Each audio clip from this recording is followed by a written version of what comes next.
모두가 함께 꿈꾸는 세상 안녕하세요. 절대같은 만들어가요. 배명PD입니다. 서울시의 전 지역의 토지거래 허가구역 지정, 경기도 일부 지역 지정. 자, 지금 난리가 났어요. 난리가 났어요. 왜 난리가 났냐? 이거 완전 정치적 공방으로 가버렸어요.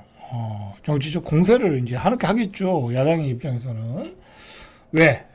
지난 정권 때도, 문재인 정부 때도 부동산으로 정권을 바꿔버렸잖아요. 그죠? 야당의 입장에서는 호기를 잡은 거죠. 부동산 민심이 지금 부글부글하다. 실제로 그렇고.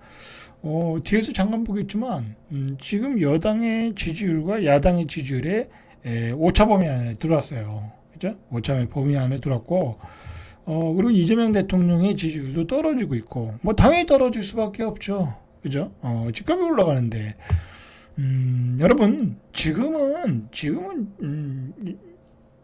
인플레이션 시대잖아요. 만약에 여기서 또 집값이 올라간다는 건 분양가가 올라간다는 거잖아요. 그러면 서울 경기도의 모든 지역의 분양가가 올라가는 거고요. 경기도 광역시의 분양가가 올라가는 거고요. 그리고 중요한 거는요, 여러분의 식자재 값이 올라가는 거예요. 집값이 올라가면요, 나머지 모든 생산되는 제품은 다 올라가요. 심지어는 우리가 사는 부품 하나도 못 하나도 가격이 올라가는 거예요. 현금의 가치가 떨어지고 있으니까. 안 그래도 미국에서 달러를 무제한으로 풀으면서 지금 세계적인 인플레이션으로 가고 있고, 지금 뭐 그것 때문에 지금 뭐 유동성이 차차 넘쳐나는데, 그런데다가 서울의 집값이 뛰고 있다. 차라리 이 문재인 정부 때는 전국의 집값이 다 뛰었어. 정도의 차이가 있지만은. 그래서 뭐 그나마 내 집도 뛰었으니까, 시골에 5천만 원 얻은 것도 1억 5천 갔으니까 3배 뛰었으니까 신났었죠. 그러나 지금은 안 그렇다. 지금은 지방은 거래도 안 되고, 서울의 고급지는 폭등을 하고 있고, 노두강은 그냥 그저 그런데 거기다 토지 거래 허가구역까지 묶어놨어. 민심이 부글부글할 수밖에 없죠. 지금 여당의 입장에서는 아주 난감한 상황이에요. 난감한 상황이야. 여당의 로드맵대로면 보유세를 올려야 되는데 보유세 얘기를 꺼냈다가 지금 난리가 났어요. 우리가 보유세를 인상했을 때 문재인 정부 때 그 부정적인 효과를 봤잖아요. 임차인에게 전가되잖아요. 전가. 그리고 어쨌든 내가 집을 가지고 있으면 내 보유세도 올라가는 거야. 고가주택만 올라가는 게 아니겠죠. 공정거래 비율을 올린다고 하면, 공시 가격을 올려서 그 비율을 상향 조정해 버리면 나도 더 많이 내는 거야. 그러니까 민심이 별로 안 좋아요. 중요한 거는요, 대한민국 정치에서 가장 이 민심을 뒤흔드는 요소는 부동산이다. 그거 잘못 건드리면, 정권 교체는 뭐 말할 것도 없고, 레임덕이 바로 온다. 그런 현상이죠. 이재명 정부가 난감해졌어요. 그렇다고, 민주당이 가지고 있는 그 정책을 바꿀 수가 없잖아요. 뭐 그들의 색깔이 있는데, 그죠? 뭐 결국은 보유세를 때리고, 그리고 뭐랄까요, 공공주도의 주택을 공급을 하고, 서울의 도심지의 재개발 재건축은 억제하고, 그리고 뭐 양극화를 통해서 자기 지지층의 기반을 넓혀가고, 뭐 그런 거 아니겠어요? 그렇게 해서 지금 성공했잖아요. 그죠? 성공했어요. 자, 그런데 이제 예전 같지 않다라는 거야. 예전 같으면 이런 그 어떤 그 과정이 먹혀 들어갔는데 안 먹혀 들어갈 가능성도 있더라라는 거. 왜냐면 옛날에는 20대, 30대가 뭐 양극화되고 그러면 지지를 해줬어요. 민주당한테 그러니까 그때 야당이죠. 지지를 해줬어. 그래서 이 양극화를 좁힐 수 있는 것을 한번 어차피 진보 세력은 그런 양극화를 좁히는 어떤 균등 성장 뭐 그런 거잖아요. 근데 이제 기대했는데 그렇지 않다라는 거 이제 20대 30대가 알아가지고 별로 지지 않아요. 20대, 30대가 굉장히 지지율이 떨어지고 있어요. 뭐 쟤들한테 몇 개 받자. 토 양극화만 되고 강남의 부동산 집값만 뛰들어가는 거야. 자, 그런 상황에서 대한민국의 부동산 정책 그리고 금융 정책을 진두지휘하는 이 사인방들, 뭐 기재부 장관, 뭐 금융감독위원장, 뭐 청와대 뭐 정책기획수석 뭐 이런 사람들 사인방의 어떤 뭐랄까요, 이 부동산에 대한 투자 내역이 나오면서 더 부글부글해졌다는 거야. 그죠? 제가 이거 신문에 나온 것을 한번 대충 보니까 뭐 사실 투자로 많이 들어갔어요. 근데 뭐 이 사람들이 이 뭐 투자도 하고 실거주도 하고 뭐 그랬는데 뭐 전체적으로 보면 별 문제 없어요. 그죠? 별 문제 없어요. 그러나 문제는 뭐냐면 이 민주당의 기본 방향이 똘똘한 한 채에 대한 어떤 비판적 시각이잖아요. 강남에 대한 또 비판적인 시각. 뭐 그런 건데 자기들은 다 강남에 사는 거야. 강남이나 강남에 준하는 지역에 살고 있는 거야. 그리고 고가 주택을 다 가지고 있어. 그런데 이제 일반인들은 대출받아 집을 못 사게 하잖아요. 25억 이상은 2억밖에 대출 안 되니까 못 들어가는 거야. 자기들은 다 가지고 있는데 우린 못 들어가게 한다. 열받는 거죠. 자, 한번 보세요. 이 사람들이 어떻게 투자를 했나. 우리가 좀 배워야 돼. 사실은. 자, 한 사람 한 사람 보면은 일단 김용범 대통령실 정책실장 한 두 채 가지고 있는 것 같은데 서초구 레미안 아파트 146제곱미터를 가지고 있다는 거야. 좋은 뭐 큰 거 좋은 거 가지고 있네요. 자, 이 사람이 이제 세계은행에 근무를 했나 본데 그 직전에 2000년대 부부 공동 명의로 샀다 이거야. 이때 이제 극동 아파트 재건축을 샀던 거죠. 조합원 입주권을 4억 원에 구입했는데 뭐 지금 한 40억 하겠죠. 그러니까 뭐 한 10배 티기 했네. 근데 뭐 2000년에 뭐 샀는데 실거주를 안 했어. 뭐 다른 데 실거주하고 있다는 거죠. 어떤 이유로인지 실거주를 안 했어. 뭐 근데 어쨌든 뭐 이 사람이 뭐 투기를 했다고 볼 수는 없잖아요. 그죠? 뭐 투자를 한 거야. 이 사람도 투자를 할 수 있죠. 별 문제 없어요. 자, 일단 별 문제 없어요. 2000년도에 샀는데 뭐 최근에 산 것도 아니고. 자, 그래서 뭐 30억대가 됐다. 자, 그다음에 경제수장의 투자, 구윤철 경제부총리와 이제 2억 원 금감위원장. 자, 이 구총리는 2018년까지 대출을 끼고 최대 2018년에 4채를 보유하고 있었대. 뭐 이제 강남이나 뭐 그밖에 이렇게 해서 4채를 가지고 있었는데 이제 이 와이프가 뭐 투자에 재능이 있나 봐요. 뭐 구총리가 뭐 그랬겠어요. 그죠? 와이프가 뭐 열심히 했던 것 같아. 뭐 경매도 받고 했다는 거 보니까 경매로 강남의 아파트를 받을 정도면 선수죠. 선수. 문재인 정부 시절에 이제 이 사람은 고위 공직자이니까 성공하고 싶었겠지. 그러니까 공직자 다주택 처분 권고에 따라 세 채를 매각했어. 그래도 이 사람은 양심은 있는 거야. 세 채 매각하고 매각 차익을 누렸어. 45억 원. 자, 뭐 이 사람이 투자한 걸 우리가 뭐라고 할 수는 없어요. 그죠? 다 투자했으니까. 그죠? 뭐라고 할 수 없는 거예요. 이거 뭐라고 그래요. 그리고 또 뭐 양심에 따라 세 채 팔았잖아. 그러니까 또 이재명 정부 때 또 이렇게 관직에 또 올랐고. 자, 이때 2013년 아내가 9억 원의 경매로 낙찰받아. 그러니까 경매까지 했다 이거야. 옛날에 투자를 잘했다 와이프가. 자, 그는 청문회 당시 자산 증식을 위한 것은 아니었다. 앞으로도 그렇게 하자. 예? 자산 증식이죠. 뭐 이건 거짓말이고 내가 보기엔 자산 증식이지. 세 채. 왜 세 채를 사냐고. 네 채를 사냐고. 자산 증식인 거지. 그건 사실은 거고. 자, 금융감독위원장 거 한번 보죠. 자, 이 사람은 2013년 뭐 시기적으로 가장 집값이 쌀 때야. 뭐 그때 산 걸 뭐라고 그러겠어요. 뭐라고 할 수 없는 거야 이거. 개포동 주공 1단지. 이제 문제는 뭐냐면 이게 다 강남에 산다는 거야. 이러니 서울의 아파트 시장이 죽겠어요. 강남의 시장이 죽겠어. 대한민국의 모든 권력자들 모든 전문직들, 좋은 직장 다니는 사람들 전부 다 강남에 살고 있다라는 게 우리가 알아야 될 팩트예요. 그죠? 알아야 될 팩트야. 이러니 강남이 죽겠냐고. 절대 안 죽어요, 강남은. 자, 구입할 때 전세를 끼고 3억 5천에 대출을 받았다. 전세 끼고 3억 5천 받으면 자기 돈 주고 산 것도 별로 없네. 자, 실거주는 하지 않았지만 최근에 재건축 완료돼서 40억 원에 거래되고 있다. 뭐 이 사람도 뭐 실거주를 안 했네. 그럼 이것도 투자로 산 거네. 투자로 샀는데 뭐 이 사람이 투자한 거에 대해서 뭐라고 그러겠냐고. 뭐 그냥 뭐 수십 채 산 것도 아니고 전세 사기 친 것도 아닌데 뭐라고 할 수 없는 거야. 자, 그 다음에 이찬진 금융감독위원장, 이 양반은 자산이 좀 많은 것 같아. 이 양반은 투자를 잘하더라고.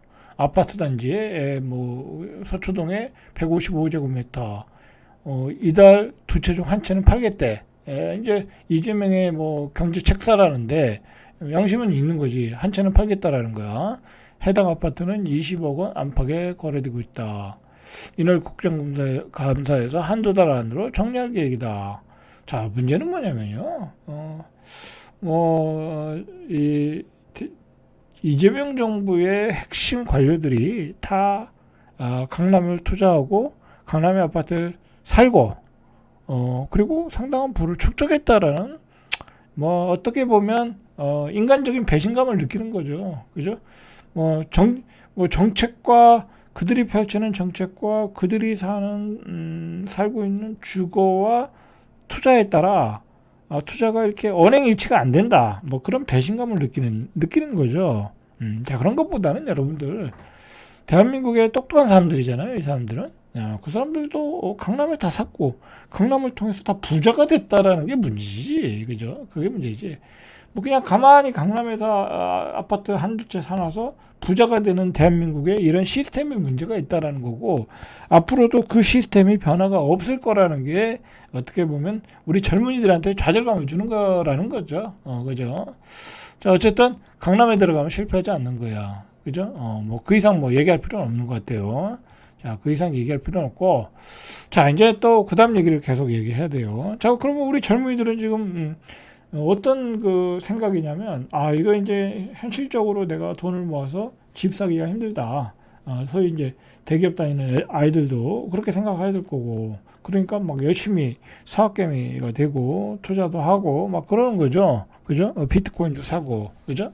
저도 뭐 비트코인 계속 사 모으고 있어요. 여러분들도 비트코인은 계속 사 모아야 돼. 내년까지 계속 사 모아야 돼. 막 한 달에 10만 원, 20만 원, 100만 원 막 그래 돈 되는 대로 사 모으시길 바래요. 저도 사고 있거든요. 비트코인 어떻게 보면 젊은이들에게 이제는 희망이 강남보다는 강남의 아파트가 어차피 못 사니까 이제 비트코인이 될 수 있어요. 여러분들 뭐 좌절할 필요 없어. 그리고 사실요. 전 지금 개인적인 생각으로는 제가 이제 만약에 강남 아파트를 한 30억짜리 사겠다. 또는 뭐 어디에 20억짜리 아파트를 사겠다. 그러면 저는 제 생각으로는 좀 리스크는 있긴 있죠. 뭐 강남 아파트라고 리스크 없는 거 아니잖아요. 그죠? 갔다가 또 떨어질 수도 있는 거잖아요. 그죠? 낙폭이 나올 수도 있는 거야. 근데 예를 들어서 내가 강남 아파트를 지금 사는 것과 비트코인을 지금 사는 것과 어느 게 더 수익률이 낮겠냐 이거야. 저는 비트코인은 뭐 지금 뭐 한 1억 6천 뭐 그렇게 가나요? 뭐 한 2억 5천 갈 수 있다라고 전문가들은 이야기하거든요. 뭐 한 2, 3년 안에 그렇다고 하면 뭐 강남 아파트 사는 것 대신에 비트코인 사는 것도 뭐 나쁘지 않을 것 같아요. 저는 그렇게 생각하고 저는 오히려 비트코인을 모아가고 있어요 지금. 있다. 자, 그러니까 젊은이들은 뭐 이것도 아닌 뭐 학벌도 안 좋아, 그죠? 뭐 돈도 없어. 뭐 그런 젊은이들은 어떻게 하겠어요? 한탕주의에 빠지는 거야, 그죠? 한탕주의에 빠져가지고 월 1,500씩 준단다, 1,000만 원씩 준다고 캄보디아로 갔다가 다 두들겨 맞고 감금당하고 시체로 실려 나오고 있는 거예요 지금. 세상이 이렇게 돼버렸다라는 거죠. 자, 이 캄보디아 문제는 잠깐 이게 큰 문제예요 여러분들. 2021년에서 2024년 한국에서 캄보디아로 향한 한국인은 5,476명. 그 다음에 3만 5천, 뭐 이렇게 8만 명, 10만 명 이렇게 갔다라는 거야. 그죠? 같은 기간 한국에 캄보디아에서 한국으로 입국한 한국인은 요 갭 차이가 나죠, 그죠? 갭 차이가. 그럼 마지막에 10만 820명이 나갔는데 9만 7천 명이 돌아왔어. 그러면 안 돌아온 청년들은 어떻게 됐냐 이거야. 거기서 막 사기치고 있는 거죠. 보이스피싱 하면서 로맨스 스캠인가 뭐 그런 거 하면 스캠 하면서 사기치고 있거나 아니면 맞아서 돌아가셨거나 그죠? 그렇게 되는 거야. 이거 사실 전수조사 해야 돼요. 이거 큰 문제야. 대한민국의 젊은이들이 아무것도 없는 젊은이들의 그냥 어떤 이 황금 만능주의 시대에 한탕주의에 빠져버린 거야 지금. 자 어쨌든 그 얘기는 그렇고 그 다음에 토지거래가 그냥 묶은 이후에 우리가 어떤 일이 벌어지나 한번 조금 체크를 해야 돼요. 자 일단은 20일까지는 가능했었죠. 가능하다 보니까 막 주말에 막 계약이 몰렸다라는 거야. 그죠? 뭐 성동구, 마포구 그런 지역에서 계약이 몰려가지고 주말에 막판 갭 투자를 했다라는 거죠. 갭 투자에서 신고가가 속출하고 있다라는 거죠. 자, 그랬고요. 그러면서 막 엄청나게 바빴어요. 뭐 영등포, 신길동도 바빴고 다 바빴어요. 바빴다고 그래요. 자, 그랬고 자, 그래서 시장의 분위기를 보니까 토요일에도 갭 투자 계약을 많이 했고 오늘도 계약 성사 가능성이 있어서 나왔다. 이제 그러나 이제 이 서울에 있는 공인중개사들은 이제 문을 닫아야 돼. 이제 거래가 안 되니까 토지거래가 구역 때문에 이제 거래가 안 돼요. 뭐 가격이 이제 낮은 가격이나 뭐 어떤 적당한 가격에 실수요자가 사야 되는데 이게 또 거래가 안 될 때는 실수요자도 잘 접근을 안 해. 문제는 이 희한해. 가격이 낮을 거나 거래가 낮을 때는 실수요자들이 안 와. 이게 가격은 가수요가 올리는 거예요. 그죠? 자, 어쨌든 서울에서 부동산 하시는 분들이 고민이 많아졌어요. 그죠? 자, 그런 와중에서 이제 보유세 얘기가 나온 거야. 그죠? 민주당 지도부에서도 나오고요. 그리고 정부 측에서도 정부, 그죠? 지금 이제 기획재정부 뭐 그런 쪽에서 나왔는데 이 얘기 나왔다가 몰매를 맞았어요, 지금. 그래서 이 지금 뭐 민주당의 강경파, 뭐 진성준 의원, 뭐 그런 사람들은 보유세를 올려야 된다. 그래야 이 민주당 지지율이 올라간다. 그렇게 얘기하고 또 이제 그 조금 보수적인 사람들, 민주당 내에서 보수적인 사람들은 이거 그 얘기 꺼내지도 말아라. 이러다가 내년 선거도 못 치른다. 그렇게 얘기가 나오면서 수면 아래로 좀 가라앉는 추세예요. 지금 보유세 얘기 꺼내면요. 당신들 원래 보유세 올리려고 이렇게 집값을 유도한 거 아니야? 그렇게 되는 거야. 덤탱이를 쓰게 되는 거야. 지금 그래서요, 여야가 굉장히 공방을 벌이고 있어요, 지금 여러분들 보수 유튜브들 한번 봐봐. 보수 유튜브들 보면 전부 다 부동산 가지고 이재명 욕을 하는 거야. 이재명 정권에 대해서, 정부에 대해서 욕을 하는 거야. 그게 핵심 이슈가 됐다니까요. 그러니까 이 국민의힘의 장동혁 대표도 이 대통령 제발 냉장고가 아니라 부동산을 부탁해. 이렇게 나오는 거. 근데 이걸 해결할 수가 없잖아요, 지금. 여당은 해결할 수 없어요. 그리고 가장 걱정스러운 게 뭐냐면 부동산 여러 전문가들이 저 말고요. 정말 그 시장에서 이렇게 나오는 뭐 상승론자나 아니면 그냥 좀 중도적인 입장에 취하는 모든 전문가들이 부동산 가격이 폭등한다라는 거야. 뭐 서서히 오르거나 폭등을 하거나 그런다는 거야. 그래서 내년이 더 무섭다라는 거야. 어떻게 할 거야 이거? 그죠? 저도 그런 입장이거든요. 내년이 더 무섭다. 자, 이런 상황이다라는 거예요, 지금. 여러분들, 이거 명심해야 돼. 자, 이제 보유세 얘기가 나왔는데, 이거 뭐, 이게 좀 명함도 못 내놓고 있어요. 지금 뭐, 당장 인상한다고 하면요, 몰매를 맞아요, 몰매를 맞아. 그죠? 몰매를 맞아. 지금 얘기도 못 꺼내요. 그죠? 뭐, 얘기도 못 꺼내고 있다. 자, 그러나 이제, 이 정부 입장에서는, 이 기획재정부나 이 정부 입장에서는 뭐 궁극적으로 해야 된다라고 또 이야기를 하고 있어요. 뭐 원래 계획이 그랬으니까. 우리나라는 부동산 보유세는 낮고 양도소득세는 높다 보니 락인 효과가 크다. 그래서 앞으로 방향이 보니까 보유세는 늘리고 고가주택에 대한 보유세는 늘리고 양도세는 줄여주겠다는 거야. 그래서 락인 효과를 풀어주겠다. 그리고 취득세도 좀 풀어주고, 그죠? 1가구 뭐 2주택, 3주택부터는 이제 취득세가 중과가 되잖아요. 이제 그런 것도 좀 풀어줄 여지는 좀 보이는 것 같아요. 자, 이런 균형적인 조금 정책이 나올 것 같아요. 고가 주택에 대해서는 보유세를 올리고, 그다음에 양도세는 낮춰주고, 그리고 고가 주택에 대한 양도세는 높이고, 뭐 이제 장기 보유 보유세 뭐 그런 거죠. 그런 거는 이제 낮춰주고, 장기 보유하면 이제 감면해주는 거 그런 걸 이제 없애버리겠다는 거죠. 조금 높이겠다라는 거죠. 그다음에 이제 취득세를 낮춰주고, 뭐 이렇게 해서 시장에 매물을 좀 많이 내놓겠다. 이제 뭐 그거 안 하면 안 되지. 그렇게 안 하면 안 되죠. 지금 상황에서는. 자, 그래서 지금 태스크포스를 꾸려서 검토 단계예요. 검토 단계. 선거 이전은 안 나오겠죠. 그죠? 선거 이후에 나올 가능성이 많아요. 자, 김윤도 국토부 장관. 자, 이 실세도 또 뭐라고 그러냐면 기자간담회에서 사견을 전제로 보이스 인상이 필요하다. 그러니까 인상하겠다는 얘기야. 결국은 인상한다는 얘기예요. 결국은 인상한다. 자, 강경파 진성준 의원도 인상해야 된다. 뭐 인상하겠다는 얘기예요. 결국은. 자, 어떻게 인상하나 이제 나오겠죠. 자, 최근에 한국갤럽에서 실시한 어떤 그 이 대통령 직무평가조사 결과도 자꾸 이렇게 지지율이 떨어지고 있어요. 자, 그게 이제 부동산 시장의 영향이다. 이제 그렇게 보시면 되겠죠. 이제 구체적으로 뭐 제가 뭐 정치 유튜브도 아니니까 뭐 이거 얘기할 필요는 없고. 자, 그다음에 마지막으로 이제 갭 투자죠. 저기 풍선 효과. 자, 이 풍선 효과가 많이 나타나는 지역은 GTX 라인이에요. 지금 현재로 GTX 라인인데 토지거래 허가구역이 안 묶인 지역, 특히 이제 동탄 같은 지역. 자, 동탄에 수원은 뭐 많이 묶였는데 동탄이 안 묶였어요. 뭐 수원보다 동탄이 날 수도 있는데 안 묶였어. 그러니까 투자자들, 실거주자들이 몰려갔겠죠. 그래서 하루에 6채가 팔렸다라는 거야. 갭 투자 수요로. 그래서 자, 보니까 이 동탄 역세권이죠. 역세권에 동탄역 롯데캐슬 65제곱미터 이하가 13억 3천에 거래됐다. 신고가 기록했다라는 거죠. 그죠?